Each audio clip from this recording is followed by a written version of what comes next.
This is Tyrese Haliburton, and you're listening to Setting the Pace. What is going on, Pacer Nation? Welcome back to another episode here of your go-to Pacers podcast. And the Pacers get revenge on the Los Angeles Lakers, taking them down 109 to 90. Yeah, that's right, 90 points for the Lakers. And the Pacers secure their 42nd victory of the season, Facci, meaning they will have a winning record for the first time since 2019-2020. Facci, how we doing? I'm doing great. Right before I watched this game, I opened up my freezer and took out a cold dish of revenge because that is what we brought out to these Lakers. Alex, you were in the building, so I want to get to that in a second. But from watching, from just on my couch, this was a performance you could be proud of. It felt like what a playoff game should have. Like, hey, you know what? You're probably not going to get it done scoring 145 points. You got to play some defense. And I think that that's one of the best defensive performances we've seen all season, if not the best. But tell me, what was it like in the building? Yeah, it was electric. I mean, obviously, every single Lakers game is always going to be a Lakers heavy crowd, and every LeBron James game is always a LeBron James. I mean, there's a lot of LeBron James fans out there. Like, even when he was on the Cavaliers, it was always that way. So I think that this is one of those things where it's like the Lakers plus LeBron just makes it feel like that much bigger. And it felt like more of a 60-40 Lakers fans in the arena last night. And you know what I'll say? Like, tickets were expensive. I don't blame season ticket holders for making a little bit of money by selling those tickets because that helps them for the future put more money down for more season tickets for the next year. So I get that, get the best bang for your buck. But it was really cool to see the Pacers obviously just kind of handle the Lakers defensively. It was a pretty close game the entire first half. You didn't really know which way it was going to go. But Indiana really put their foot down in that third quarter, that fourth quarter, and they held them to 90 points, Facci, after giving up 150 on Sunday. So it's quite the turnaround. I mean, a 60-point differential, that's pretty wild. No, it really is. I don't think that you could have asked for a better defensive effort. And when you mentioned 60 points different, it was 5 days later. So it's just like the Pacers, I think they've done a good job when you get to see a team twice in a short amount of span, whether it was either, maybe it's a back-to-back or anything of the sort.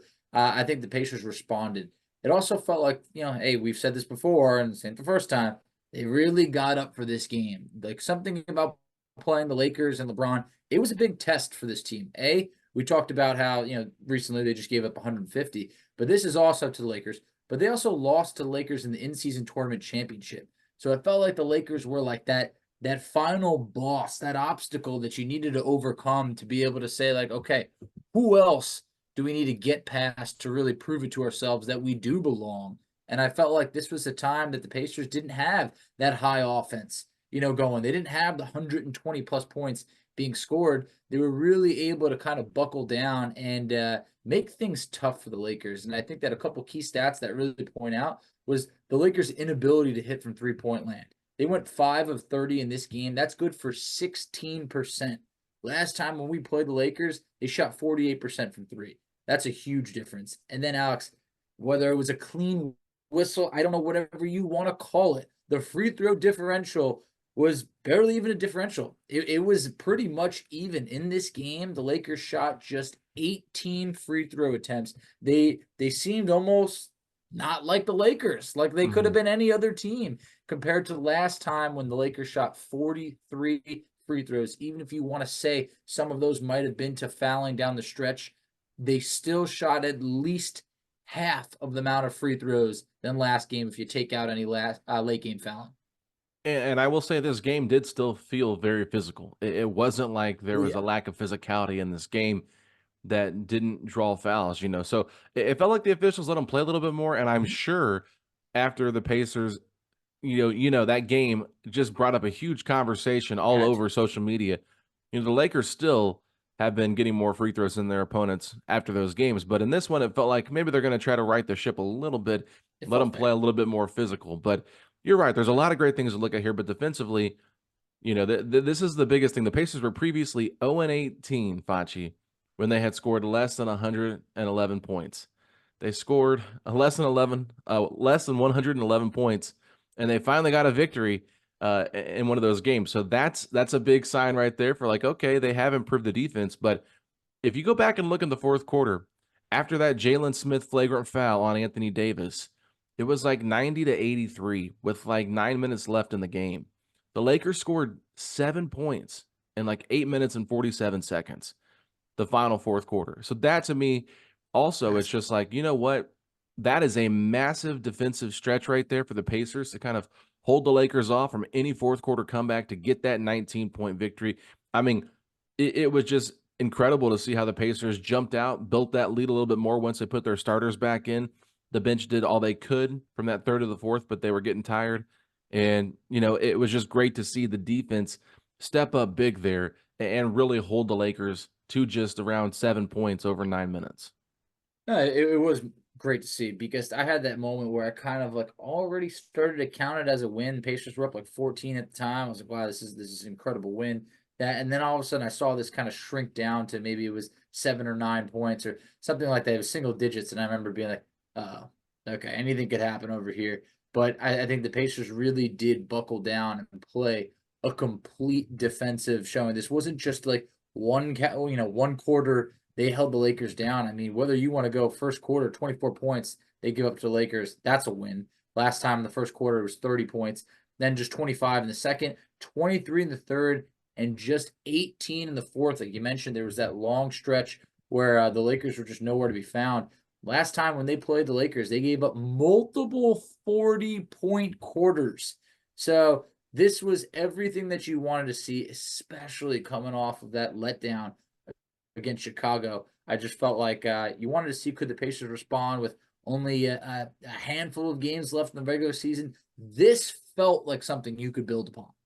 Yeah, and I mean, honestly, you just talked about it there. You know, they scored 18 points in the fourth quarter. If you think about it this way, they scored 11 points in the first 3 minutes of that quarter, and that's why that lead went away so quick. And it's like they were getting hot offensively early on.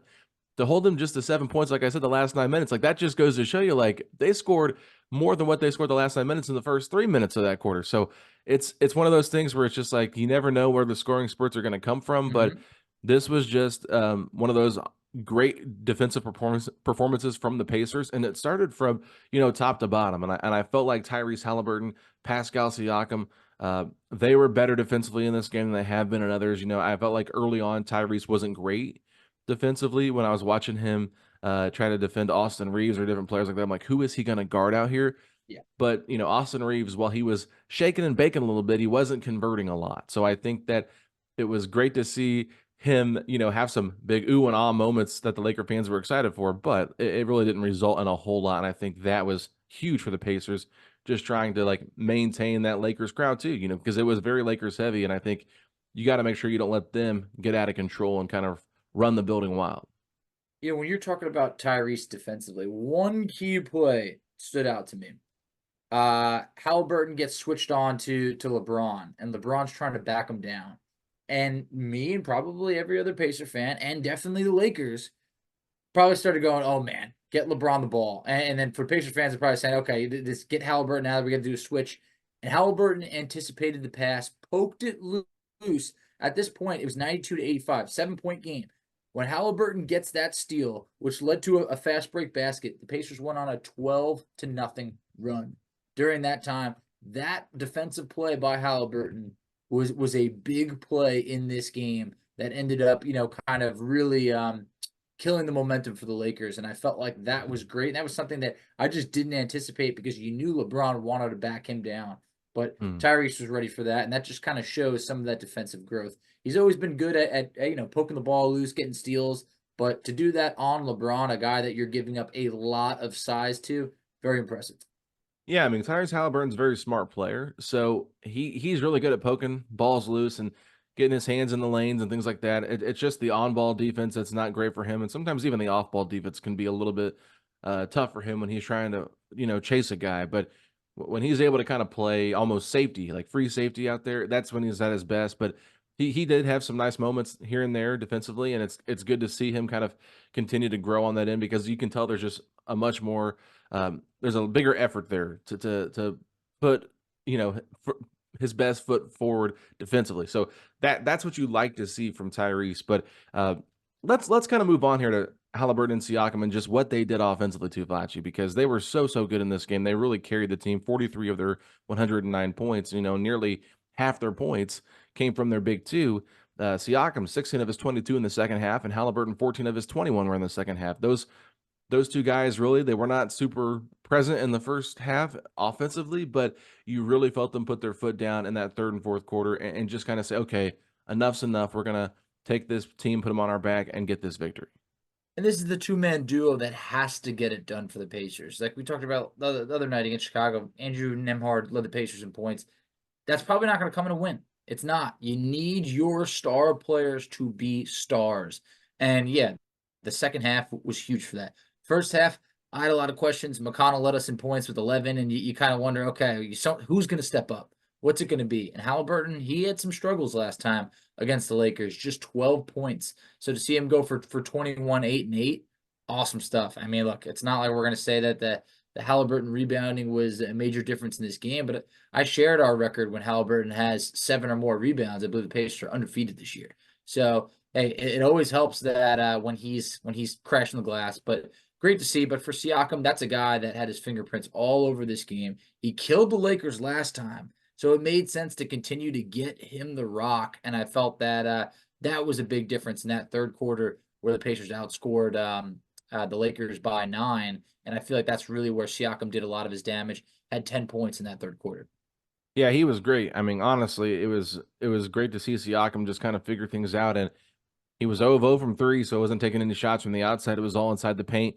And there was quite a few looks that he had that just the ball didn't roll in. And some were a little bit out of control, but there was, a good majority that were just right there at the rim that he just, put the wrong spin on the ball or something like that, attacking the glass. And it's okay, you live with that. I mean, because Siakam does such a great job of, scoring the basketball in different ways. And there was one where LeBron went to, I think it was in the second quarter, maybe LeBron went to take a charge, and Siakam just sidestepped him and made the layup, and they called the blocking foul. And LeBron even just admitted that he did it. It was so funny. He actually raised his hand. He was like, "That was on me."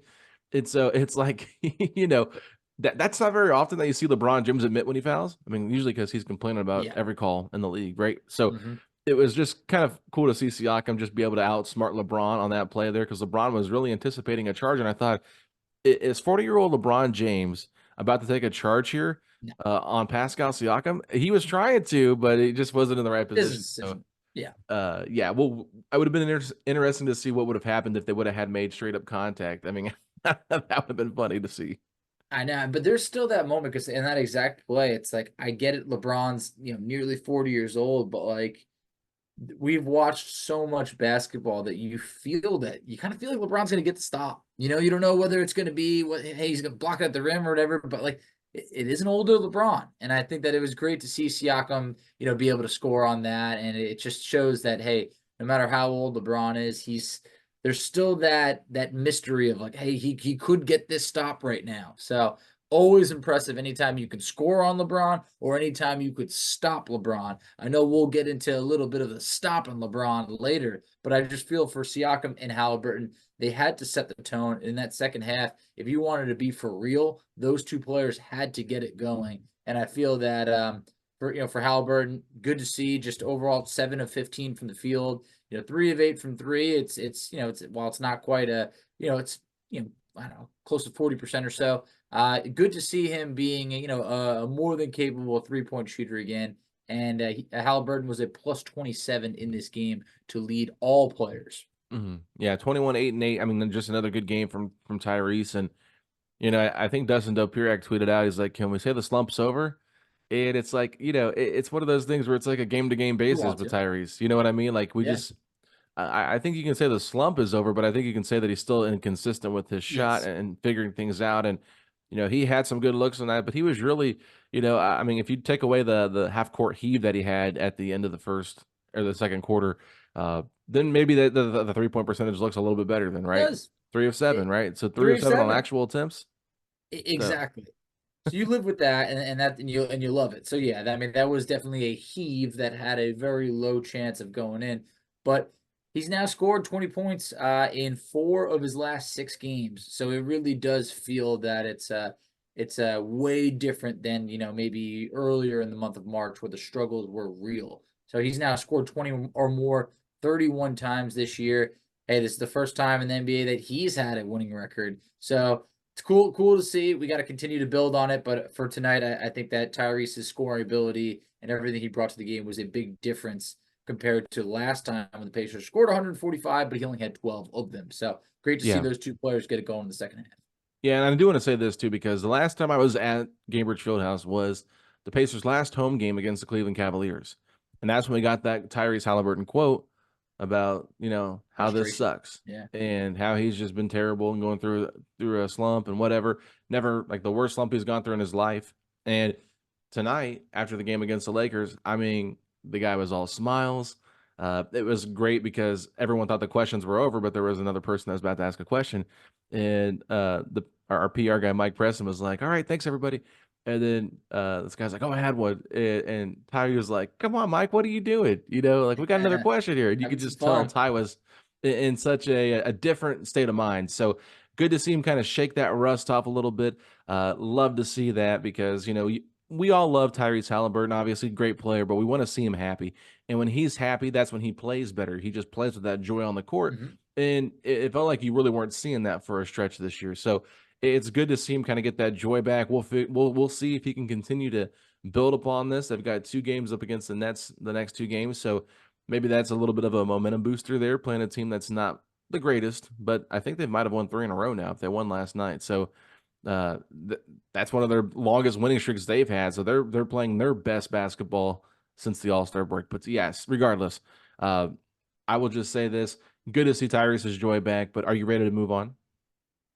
I am. So another player that I think that we really in this game have to give, we have to tip our hat to, is TJ McConnell. It's not just necessarily this game, it's lately. Like McConnell right now is on one of the best stretches of his career. And I feel like when you look at the bench for the Pacers in this game, there's not a lot to write home about. But I feel that TJ McConnell now, this is the 9th time in a row he scored in double figures. He had 16 points to lead the bench on 7 of 11 shooting. I mentioned earlier, he led the Pacers in points in the first half with 11. I mean, he's doing this, and he did it in 19 minutes. I mean, what can we say about TJ McConnell lately and just the consistency that he's had? Because dare I say, he's been the most consistent Pacer for quite some time now. Here's what I was thinking about today. I was rewatching the game this morning, Facci, before we did this podcast, and it made me laugh because Anthony Davis was switched on to TJ McConnell, and he gave him like 20 feet of space to shoot a 3. And Quinn Buckner said, oh, yeah, they're playing truth or dare with him, and that's the truth right there. And I just started laughing. I'm like, okay, QB, like that's so funny. They're daring him to shoot it, and he said, truth, I just made it. So I enjoyed that little commentary there from QB, but I will say this. The 3-point shot has improved, but what I was really thinking about is, have we seen TJ McConnell take a step forward in his game in terms of like development? Is he getting better at age 31 than what he was just 2 years ago? It's really weird to think about a guy that's already in the middle of his prime saying he's gotten better, but I think he has. And I think and I honestly feel like this is one of those weird situations because he was out of the rotation. We talked about that a lot. I kind of think that motivated him a little bit more to just lock in and figure out, okay, I don't want them to ever doubt that I should be in the rotation again or not. And so I think that he's elevated his game to a spot that we have not ever seen it before with him as a Pacer, because he just looks like a totally different player. Really the last 10, 15 games, it just feels like he is on a different level than what he once was. I couldn't agree more. I mean, look, we mentioned before that it's just weird that he wasn't supposed to be in the rotation. He's averaging a career high.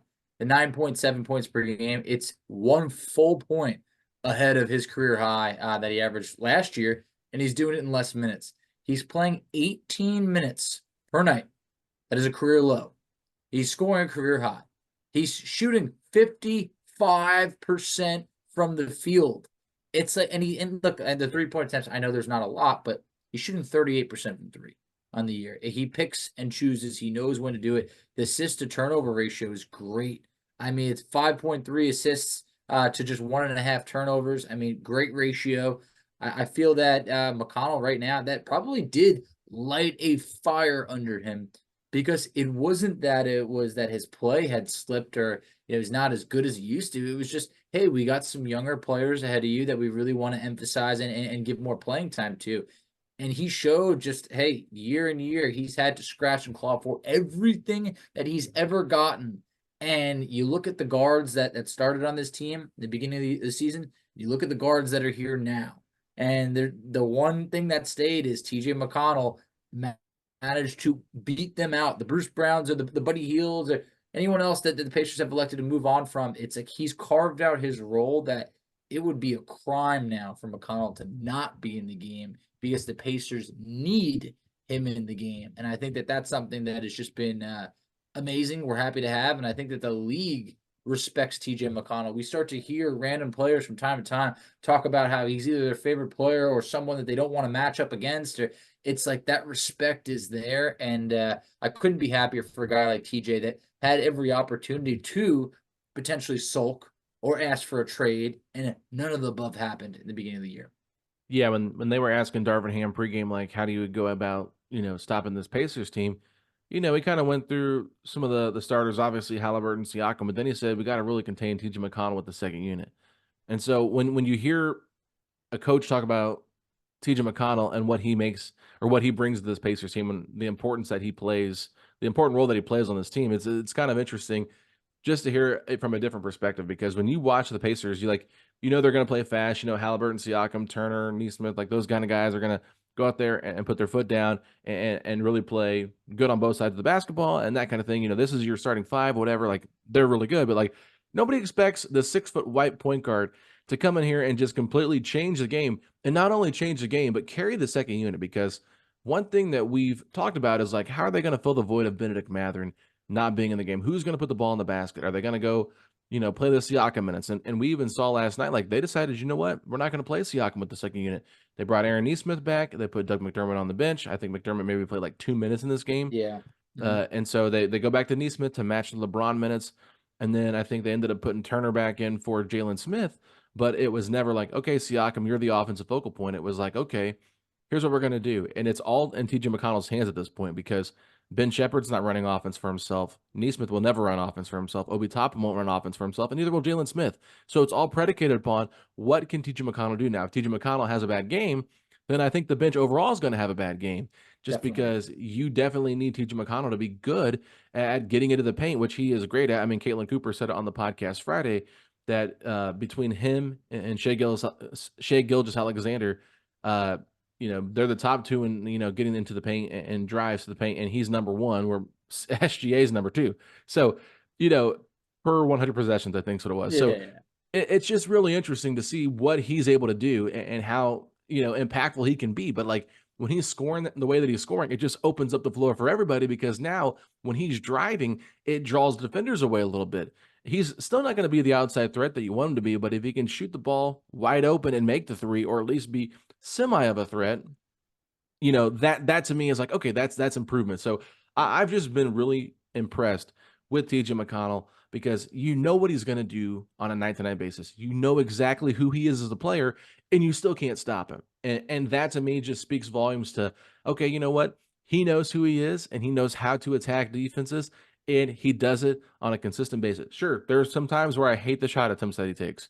Yeah. A little bit rushed early in the shot clock, over dribbles, shoots fadeaways over guys taller than him, and he airballs them. But you know what? You live with 2 or 3 of those if he hits the big ones when you're trying to get that offense going with that second unit. So I really felt like he feels more and more like the big X factor for this team moving forward. I think he is, and I think that now it's like we didn't think that early in the season we'd be in a spot, but like as we head into April, if there was a situation that TJ McConnell was unable to play in a playoff game or anything like that, we would be worried. Mm-hmm. We would, because we would wonder about that bench unit. He scored about half the bench points in this past game, and just kind of looking at his month over month, in the beginning of the season, he averaged 6.8 points in the month of November. So you're like, okay, whatever. Then it's in the month of December, 7.8. And first, in both those months, he's over 50% from the field. Then the following, in January, 9 points per game on 53% shooting from the field. Then the following month, 10 points per game on 59% shooting from the field. And then now brings us into March. He's averaging just under 14 points per game on 56% from the field, and while limited attempts, 56% from three. So month over month, he's giving you more points per game on a little bit more efficiency. And it's just, he's someone that is really ramping up at the right time, playing his best basketball when the Pacers really don't have an option for him to not be at the top of his game. When you mentioned with no Benedict Mathurin and the inconsistencies of a Ben Shepherd where, hey, when you get 10 or more from him, hey, it's awesome, but you just can't count on it. And then Obi Toppin, you know that you've seen these good flashes, but you still can't count on Obi on a night-to-night basis. TJ McConnell has been someone the Pacers can count on, need to count on, and hey, we're fortunate that he's been reliable. Absolutely. Well, speaking of someone that has been reliable for the Pacers, another guy that was reliable last night, he played 39 minutes and only had one foul. That is Aaron Nesmith, and his job was to guard and harass the heck out of LeBron James, and that's not an easy task to do, but Rick Carlisle said it best. Yeah. He is our best defender on the wing, and so Aaron Nesmith is a guy that they really need, and if he can continue to grow, I mean, my goodness, Facci, like only one foul in 39 minutes guarding LeBron James. Crazy. It's pretty wild to think because we know Nesmith is one that usually gets into foul trouble, so big time growth from him for this game specifically. Yeah, and I got a couple quotes, but Carlisle said Aaron carries the flag when it comes to guarding guys like LeBron James, the body type. We had nobody else. It speaks to his maturity. It speaks to how he's adjusted his game to fit the way the game is being officiated now. He puts his body in there, he shows his hands, and he's making it tough. And he just keeps coming. And I felt like even the baskets that LeBron did score on, Nesmith was playing perfect defense, and then maybe LeBron was able to kind of fade away into a couple tough shots. But to put things in perspective, when you look at this, LeBron James, some say the GOAT, had 16 points on just 12 shots. And I thought to myself, whoa, when was the last time LeBron had 16 or just 12 shots? You have to date back to January 11th of this season. And then other than that, it's pretty much the lowest shot total and scoring total that he's had all season. And I felt like Aaron Nesmith was a major part of that and this win of being able to hold LeBron in check.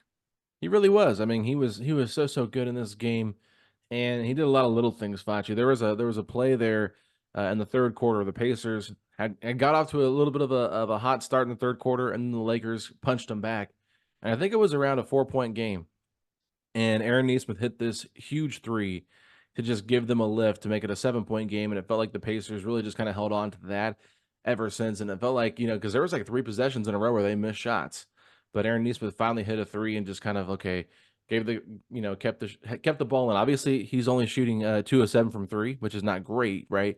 You want to see him continue to get better at that. But it's just one of those things where when you look at Aaron Nesmith, you know exactly defensively that he's going to give it all that he has. And he's going to work to figure things out. But the 7 points that he got in the first quarter really set the tone for this team early on, because we talked about it. Siakam, Haliburton, they really carried it in the second half. But it was Nesmith that kind of got this offense going in the first quarter. So, I want to give him a shout out there because that was just he didn't have a lot of points, but he did score in that little spurt there at the beginning to get them going, hit a big three, had a nice dunk in transition that the crowd got excited about. So, Aaron Nesmith is an energy guy, and I think people feed off that energy. So he's fearless when it comes to doing whatever is asked of him. And that even means guarding the best player in the league, or one of the best players in the league, and LeBron James. He's usually guarding the best player on a night-to-night basis, whether it's him or Nembhard. I mean, the Pacers, they're not the greatest defensive team. We know that, but they're making strides, and these two guys are kind of the head of the snake there with Myles Turner as well. Yeah, I think that Nesmith is like a classic example of truly excelling in your role. I feel that sometimes he's asked to do probably more than he should have to, but I feel that he always gives the Pacers everything they got. And for a team that struggled with their defensive capabilities for most of the season, I feel like he's been that bright spot that's just brought it every single night. And every team needs 1 or maybe even 3 Aaron Nesmiths on that roster to be able to, really take on that dirty work. Because let's be honest, I mean, who were the Pacers going to throw at LeBron if Nesmith wasn't really able to do it all the time. You could try some Siakam, you could try some Obi Toppin, but you might not like the results that much. I think that when you put Aaron Nesmith on him, and this game it really really worked out, and I think that was awesome to see. It gives you a lot of hope for what could happen in the playoffs or whomever we draw. But I feel that Aaron Nesmith was definitely deserving of his flowers tonight. Absolutely, Facci. Well, let's close this one out here because there was some stuff we wanted to talk about. Just give a little love. First and foremost, the Pacers honored Myles Turner last night before the game for breaking the franchise record, and Kevin Pritchard gave him this cool little memoir, whatever you call it. I don't know what you say that word is there, but he gave him some little plaque. It wasn't even really a plaque. It was almost like a big cutout of like a bunch of pictures put together, like a collage of something. I don't know. Yeah. Whatever you want to call it. You can go with that. It's early. I can't think of the right word, Facci. I'm out of coffee. I looked at it. It was terrible. No coffee in the whole entire house. Out. Couldn't believe it. I had coffee, but I didn't have any. We have coffee though. I had some water, but anyway, they presented him out here, on this early episode. So I'm moving slow, you're moving slow, but the thing is there's still enough momentum off of this win against the Lakers to push us forward. Absolutely. Well, anyway, congrats, Myles Turner. Got a little cool something to take home, memorabilia, whatever you want to call it. But anyway, I'm gonna move off of this word. I can't figure it out. Chris Denari. We love Chris Denari. Chris Denari has been a huge supporter of this podcast. I know he listens to quite a few of our episodes, even though we're putting out a lot more content now.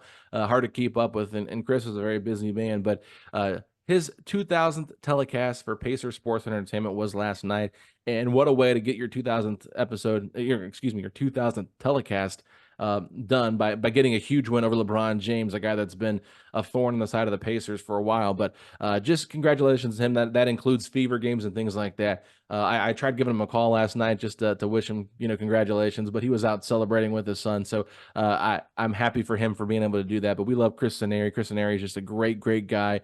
Obviously did our intro for us here on the podcast too. So CD, we love you, man, if you're listening to this, and congratulations once again. I think it's great that you have been here so long for the Pacers, and it feels like you are a part of Pacers basketball. Major shout out to Chris. We are so lucky to have him calling Pacer games because he does such a great job. And truly, I mean, for those of you that ever that have NBA League Pass, if the Pacers are an away game, it'll like automatically set you on the opposing announcers. No knock on them, but they ain't Chris. I'll tell you that. I changed that to the Pacers broadcast in record time every time. Chris is one of the best in the business and is such a class act. I mean, truly someone that if I ever go to a Pacers game, I always try and meet up with Chris, and he is always, receptive to it. Just one of the best guys in the business. Couldn't be happier for him. Congrats on your 2000th game called. Absolutely, Chris. We love you, man. Last thing here, Facci, this was, as Chris Denari pointed out, because he is the stats guy, and we love a good stat from Chris Denari. Yeah. This was the 100th meeting between the Pacers and the Lakers in the regular season, Facci. So I don't want to know what that record is overall. Neither do I. I don't. I just want to know what the last one was. We won that one. 1-0, baby. Yeah. So exactly. That's that. So anyways, we're going to close this one out, Facci. Tell everybody where they can find us at on social media. Absolutely. So you can find us on Twitter at PacersPodSTP. You can find Alex on Twitter at AlexGoldenNBA. I can be found on Twitter at _FACCI. You can find us on Instagram at PacersPodSTP. You can find us on Facebook, Setting the Pace. You can find us on TikTok, Setting the Pace. And Alex, tell them where they can check us out on YouTube. Yeah, you can go to youtube.com/Setting the Pace, a Pacers podcast.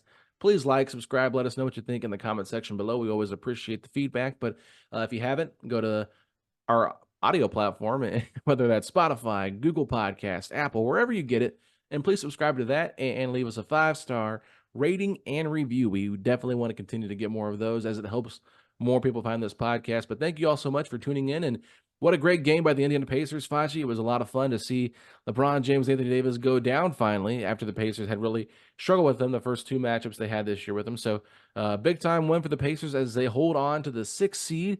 The Magic lost last night, and so did the 76ers, and so did the Knicks. So it's all jumbled up right now. 7 games left, a lot to be determined still. But Facci, if you're hoping the Pacers can build off this win and take down the Nets on Monday night, then hit me with those 3 words. Let's go Pacers.